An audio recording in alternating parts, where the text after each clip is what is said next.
India आज़ाद है, हम आज़ाद नहीं है। अब हमें दूसरे वाली कहते हैं आपने फलाने मुल्क से तल्लक रखना है, फलाने से नहीं रखना। यार क्यों? उसके पास पैसा है, उसके पास खाने के लिए है, उसने IMF से पैसे नहीं लिए। ज़ाहिर बात है। इंडिया में लाहौर के साथ दिल्ली है, वहाँ पे 200 यूनिट बिजली फ्री है, 10,000 लीटर पानी फ्री है, क्वालिटी एजुकेशन फ्री है, आपका मेडिकल फ्री है, हॉस्पिटल चले जाओ, गुर्दा चेंज करा लो, दिल चेंज करा लो। आप यहाँ पे जाके सर दर्द की दवाई नहीं ले सकते। इवन पाकिस्तान से लोग वहाँ पे जाते हैं, ज़ाहिर बात है, जाते हैं। हेलो गाइज, मेरा नाम अनुज धीमान और आप देख रहे हैं नेशन ब्रो। पाकिस्तान के लोगों का मानना है कि आज तक पाकिस्तान आज़ाद नहीं हुआ है, अंग्रेजों का गुलाम बना हुआ है। ये हम नहीं कह रहे हैं, पाकिस्तान के लोग खुद कह रहे हैं। पहले आप ये वीडियो देखिए। वीडियो है रियल एंटरटेनमेंट टीवी का, फिर हम बात करते हैं इस टॉपिक के ऊपर। पाकिस्तान की फॉरेन पॉलिसी की बात करें, क्या हम अपने फैसले खुद आज़ादी से कर पाते हैं? नेबर कंट्री इंडिया की बात करें, उनकी फॉरेन पॉलिसी की बात करें, उनके डिप्लोमेटिक रिलेशंस की बात करें, क्या वो अपने फैसले खुद मर्जी से करते हैं? क्या कहना चाहेंगे, क्या फ़र्क देखते हैं? इंटरनेशनल की आपने बात की, बाकी दुनिया तो आज़ाद है, हम तो आज़ाद नहीं है। हमारी 1947 में आज़ाद नहीं थे हुए?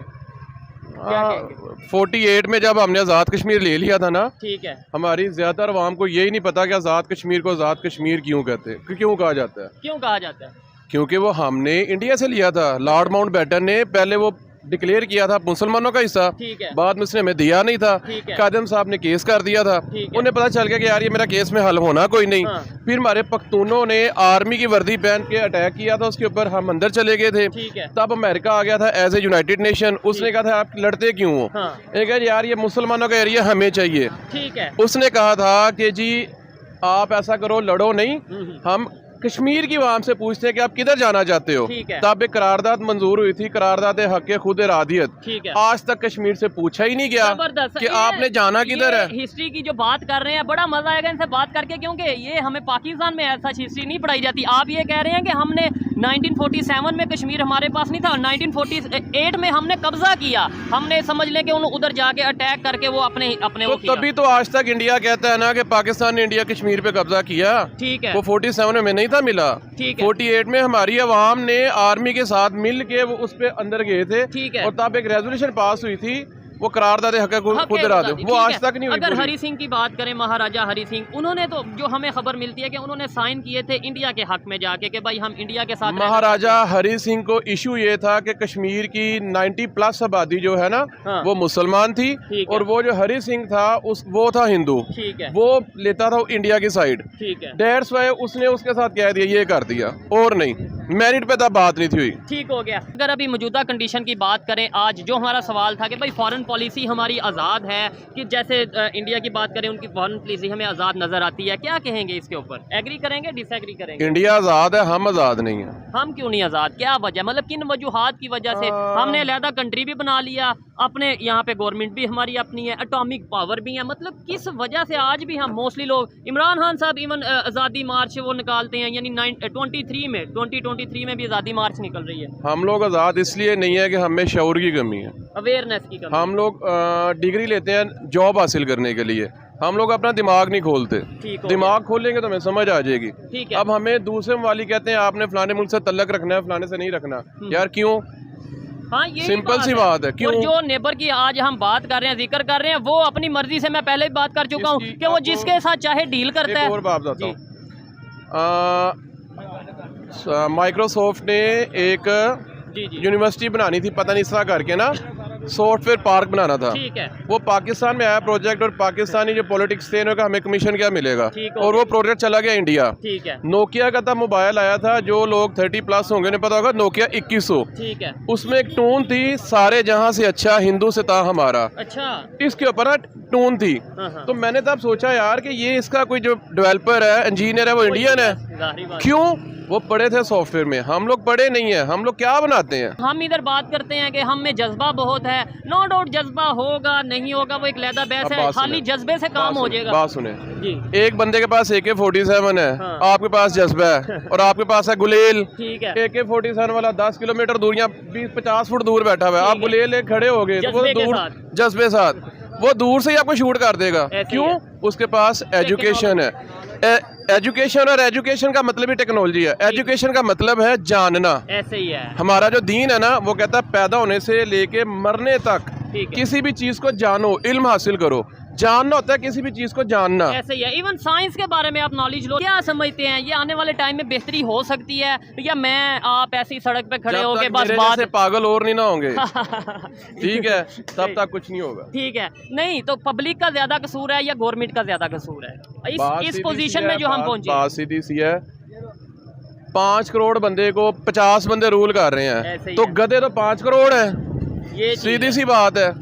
5 करोड़ जब आप उनको अपनी पावर की पता चल जाएगा तो 50 रूल नहीं कर सकेंगे। और जो 50 लोग रूल कर रहे हैं वो भी अगर देखा जाए वो अपनी मर्जी के फैसले नहीं कर रहे, उन्हें भी IMF के ऑर्डर लेने पड़ते हैं। देखें अभी कनाडा और उसका कन्फ्लिक्ट चल रहा है, इंडिया का कन्फ्लिक्ट चल रहा है, वो सिखों कम्युनिटी को लेके वो वहाँ से धड़ल्ले थे जो उनसे एम्बेसडर को पहले उन्होंने मुल्क बदर किया, अब वहाँ पे डिप्लोमेट्स जो उनसे 41 उन्होंने वार्निंग दे दिया कि भाई आप 10 अक्टूबर तक इंडिया छोड़ जाएं। उसकी वजह ये है कि उसके पास पैसा है, उसके पास खाने के लिए है, उसने IMF से पैसे नहीं लिए। जाहिर बात है, इंडिया में लाहौर के साथ दिल्ली है, वहाँ पे 200 यूनिट बिजली फ्री है, 10,000 लीटर पानी फ्री है, क्वालिटी एजुकेशन फ्री है, आपका मेडिकल फ्री है, हॉस्पिटल चले जाओ, गुर्दा चेंज करा लो, दिल चेंज करा लो, आप यहाँ पे जाके सर दर्द की दवाई नहीं ले सकते। इवन पाकिस्तान से लोग वहाँ पे जाते हैं, जाहिर बात है जाते हैं। लास्ट में बस ये बता दें क्या वजह है, जैसे आपने बताया, देखें कि कोई भी कंट्री है, चाहे वो नेबर कंट्री हो या 7 समंदर पार कंट्री हो, हमें जो वहाँ पे बेहतर हो रहा है उसे सीखना चाहिए। हमारे यहाँ पे तो ये कंसेप्ट दिया जाता है और नहीं भाई इंडिया की तो बात ही नहीं करनी, उससे तो सीखना क्या, उसका जिक्र ही नहीं करना।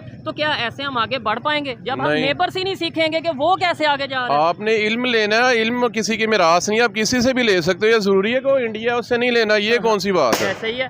वैसे हम ये कहते हैं मुकाबला उनसे है, लेकिन टेक्नोलॉजी में मुकाबला नहीं बताते, एजुकेशन में मुकाबला नहीं बताते, IT वो चांद पे पहुंच गए हैं, हम जो है इसमें नहीं मुकाबला बताते, टेक्नोलॉजी में नहीं बताते, और इंडिया की आवाम खुशहाल बहुत ज़्यादा है, हम उसका मुकाबला नहीं करते, पाकिस्तानी आवाम और इंडियन आवाम। लेकिन हमें यहाँ पे बताया जाता है कि इंडिया में गुर्बत बहुत है, पाकिस्तान से ज़्यादा गुर्बत है। हमें ये नहीं बताया जाता है कि दुनिया के जितने बड़े हैं CEOs और पढ़े लिखे लोग सारे इंडियंस हैं। सर काफ़ी नॉलेज रखते हैं आप, मतलब बिल्कुल डायरेक्ट जवाब दे रहे हैं। अच्छा नो डाउट, अगर माइक्रोसॉफ्ट की बात करें, यूट्यूब की बात करें, इसके अलावा और बहुत सी कंपनीज हैं जिनके CEOs जो हैं वो इंडियंस हैं। हमें क्या ऐसा करना चाहिए कि हमारे रिलेशन उनसे बेहतर हो जाएं? क्या ऐसा करना चाहिए कि हम उनसे सीख लें? ये जो 76 साल नफरतें हमने फैलाई या जो ये माहौल बना, ये ख़त्म हो और आगे बेहतरी की तरफ जाएं, मिल के आगे ये जो 76 साल हमने नफरतें फैलाई हैं, उससे हासिल क्या हुआ? कुछ भी नहीं।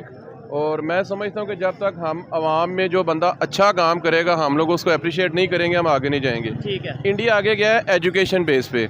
एक बंदा उनका, ये टाटा कंपनी का मालिक है, पता नहीं क्या बूढ़ा सा हो गया, उसका नाम रतन।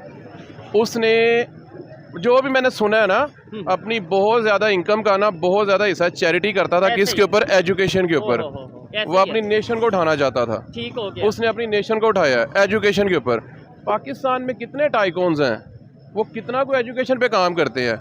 एक ने किया है तो अंदर है। ऐसे ही, और एजुकेशन के ऊपर नहीं काम करते, लेकिन वो करते हैं, चैरिटी करते हैं, खाना दे दिया। क्या खाना देने से वक्ती तौर पे तो पेट भर जाएगा, लेकिन क्या ये लॉन्ग टर्म पॉलिसी में के लिए? 1860 में जब ज्यूस ने कहा था ना कि हमने दुनिया पे रूल करना है, ठीक है, तो ज्यूस कम्युनिटी ने कहा था हम तो बहुत थोड़े हैं, तो इनका कोई बड़ा था, मुझे उसका नाम नहीं पता, उसने एक मुर्गे के सारे पार उतार दिए। ठीक है, सब देख रहे थे, उसने उसको दाना फेंकना शुरू कर दिया, मुर्गा उसके पीछे चल पड़ा, उसने कहा देखो मैंने उसको नंगा कर दिया। ठीक है, बस उसको खाना दिया, मेरे पीछे लग गया। ऐसे ही हमने दुनिया को खाना देना और दुनिया हमारे पीछे लग जाएगी। बड़ी गहरी बात की है कि आजकल जो सिचुएशन बनी है, मार्केट हो चाहे लाहौर की हो या कोई भी सिटी की, बड़े शहरों की मार्केट हो, वो पहली बार मैं कहता हूँ बात करेंगे, वो कहता है क्यों भाई जी वीगो डाला आ जाएगा। मतलब ये सोच है हमारी। नहीं तो मरना नहीं है कि अल्लाह मियाँ से स्टाम्प किया हुआ 10,000 साल का। ऐसे ही है। वो मर तो फिरौन भी गया था, जिसने ये साइंस शुरू की थी डॉक्टर्स को बोल के कि आप ऐसी मेडिसिन बनाओगे, एक तो मैं बूढ़ा नहीं हूँ, दूसरा मैं मरूँ नहीं, और तीसरा सोना बनाओ। ऐसे ही है। तीनों चीजें नहीं बनी, मर तो वो भी गया था। जबरदस्त। ऐसे ही है जी, बहुत शुक्रिया। देखिए, ये जो बंदा था इसने बहुत सारी चीज़ों के ऊपर एकदम खुलकर राय दी और बिल्कुल साफ साफ बोल दिया कि भारत हमसे बहुत ज़्यादा आगे है। लेकिन जो इन्होंने पहले बात बोली थी वो 100% गलत थी। इन्होंने कहा कि जब भारत और पाकिस्तान का बंटवारा हुआ था तो पाकिस्तान के हिस्से में आया था। अब यहाँ पर ये गलत हिस्ट्री पढ़ गए, पता नहीं पाकिस्तान वाली हिस्ट्री कहीं तो नहीं पढ़ गए हैं, क्योंकि जब बंटवारा हुआ था भारत और पाकिस्तान का तो कश्मीर के जो राजा थे हरी सिंह, इन्होंने कहा था कि हम किसी के साथ नहीं मिलना चाहते हैं। वो न्यूट्रल थे और भारत और पाकिस्तान अलग हो गए, उसके बाद में भी उनका जो स्टांस था वो बिल्कुल न्यूट्रल था, वो किसी भी देश की तरफ नहीं जाना चाहते थे, लेकिन उनका झुकाव जो था वो पाकिस्तान की तरफ था। इसी झुकाव के कारण राजा हरी सिंह पाकिस्तान के जो उस समय के गवर्नर जनरल थे जिन्ना उनसे एक एग्रीमेंट करते हैं जिसको कहा जाता है स्टैंड स्टिल एग्रीमेंट। उसके अकॉर्डिंग जो पाकिस्तान की सेना है वो कश्मीर के अंदर रहेगी सुरक्षा के लिए, और पाकिस्तान की जो करेंसी वो कश्मीर के अंदर चलती। लेकिन ये एग्रीमेंट हो ही रहा था कि पाकिस्तान की तरफ से कश्मीर के ऊपर अटैक कर दिया जाता है और लगातार जो है इनकी ज़मीन के ऊपर, कश्मीर की ज़मीन के ऊपर कब्जा किया जाता है। उसके बाद राजा हरी सिंह को आना पड़ता है भारत की शरण में, और यहाँ पर वो मदद मांगते हैं कि उनके देश को सुरक्षित किया जाए। और यहाँ पर ये शर्त रखी जाती है कि अगर आपकी हम सुरक्षा करेंगे तो जब तक आप हमारे देश के अंदर मिलेंगे नहीं, हम आपकी सुरक्षा नहीं कर सकते हैं। इसी शर्त पर राजा हरी सिंह भारत के साथ में मिल जाते हैं, कश्मीर भारत के साथ में मिल जाता है। इसके बाद में भारतीय सेना पहुँचती है कश्मीर, और वहाँ पर जो पाकिस्तान के सैनिक होते हैं उनको पीछे किया जाता है। उसके बाद में जवाहरलाल नेहरू चले जाते हैं यूएन के अंदर, और फिर जहां पर जिसका कब्जा था उतने पर ही युद्ध विराम हो जाता है। उसके बाद की जो सिचुएशन है आज तक बनी हुई है। आपने सुना होगा कि पाकिस्तान के लोग बहुत ज़्यादा वोटिंग करते रहते हैं कि कश्मीरियों की वोटिंग नहीं हुई, वो कहाँ मिलना चाहते हैं, उनकी राय लेनी चाहिए। लेकिन जब शर्त पूरी करने की बात आती है तो पाकिस्तान की आर्मी और पाकिस्तान की जो सरकार है पीछे हट जाती है। यूएन के अकॉर्डिंग सबसे पहले पाकिस्तान की आर्मी को कश्मीर से हटाना पड़ेगा, पीओके से हटाना पड़ेगा। उसके बाद में भारत अपनी 50% आर्मी हटाएगा। उसके बाद में यूएन के जो कार्यकारिणी अधिकारी आएंगे वो वोटिंग कराएंगे। उसके बाद ही डिसाइड हो पाएगा कश्मीर किधर रहेगा। हालांकि ये कभी पॉसिबल होने वाला नहीं है। पाकिस्तान अपनी दोगली नीति हमेशा अपनाता रहा है और इसी वजह से भारत के झोले में कश्मीर आकर गिरा है। ओवरऑल जो सिचुएशन पाकिस्तान के अंदर बनी हुई है ये गुलामी वाली सी सिचुएशन है। लोग खा नहीं पाते हैं, थोड़ा सा अगर बोल देते हैं तो फिर पुलिस वाले उनको पकड़कर बंद कर देते हैं। इसके अलावा जो देश का सबसे बड़ा नेता है वो भी आज के टाइम में जेल के अंदर सड़ रहा है। ओवरऑल जो इन्होंने बातें की हैं वो सही बातें की हैं, और जो पहले की गलत बात थी उसके बारे में हमने आपको बता दिया है। वीडियो कैसा लगा हमें कमेंट सेक्शन में जरूर बताइएगा। मिलते हैं नए वीडियो के साथ। नमस्कार, धन्यवाद, जय हिंद, जय भारत।